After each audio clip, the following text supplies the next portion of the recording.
अम्मा बाद फ़अऊज़ु बिल्लाहि मिनश शैतानिर रजीम बिस्मिल्लाहिर्रहमानिर्रहीम।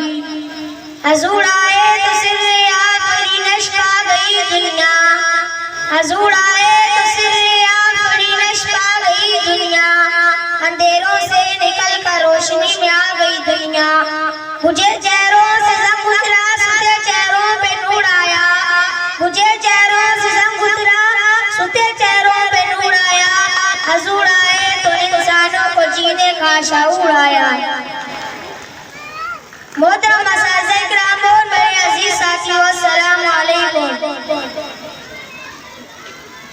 आज मैं मोहब्बत रसूल के मुकद्दर उन्वान से मुखातिब होने का शर्फ हासिल कर रहा हूँ। दुआ फरमाएंगे अल्लाह ताला मुझे सही कहने की तौफीक अता फरमाए, आमीन। समाईन से वक़ार नबी करीम सल्लल्लाहु अलैहि वसल्लम से मोहब्बत ईमान का तकाज़ा है। एक मुसलमान को सबसे ज्यादा मोहब्बत नबी करीम सल्लल्लाहु अलैहि वसल्लम से होनी चाहिए। इसके बगैर ईमान मुकम्मल नहीं हो सकता। नबी करीम सल्लल्लाहु अलैहि वसल्लम ने फरमाया, ला युमिनु अहदुकुम हत्ता अकूना अहब्बा इलैहि मिन वालिदिही व वलदिही वन नासि अजमाइन। तुम में से कोई इस वक्त तक कामिल मोमिन नहीं हो सकता जब तक इसके वलिदैन और औलाद और तमाम लोगों से ज्यादा महबूब ना हो जाए। यही वजह है कि कायनात की हर चीज में नबी से मोहब्बत करती है। मस्जिद नबवी में एक खजूर का तना जिस पर तेल लगाकर मेरे महबूब खुतबा दिया करते थे, एक सहाबी हज़रत नबी वादिया कब्र में वहाँ कर ले आए जिस पर मेरे महबूब बैठे।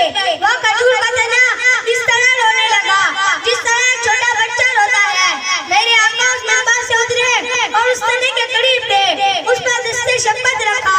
वो तना सिसकियां लेते हुए चुप हुआ।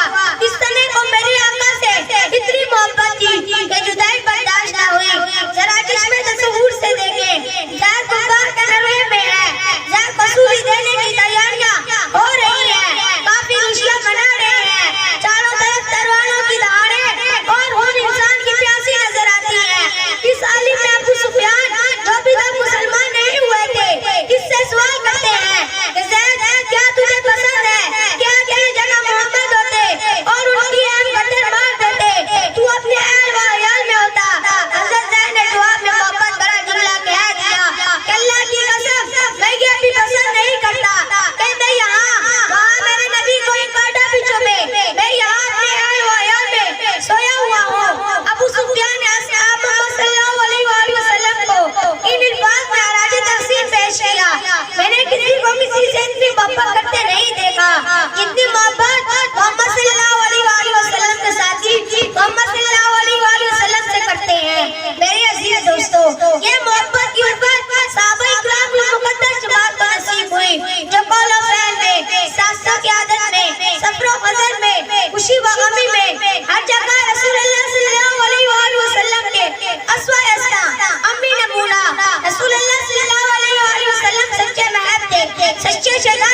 शादीशुदा बंदी महिला रखते थी। सहाबाए किराम ने सब कुछ बर्दाश्त किया, मगर मोहम्मद सल्लल्लाहु अलैहि वसल्लम की गुलामी ना छोड़ी। इस शेर के बाद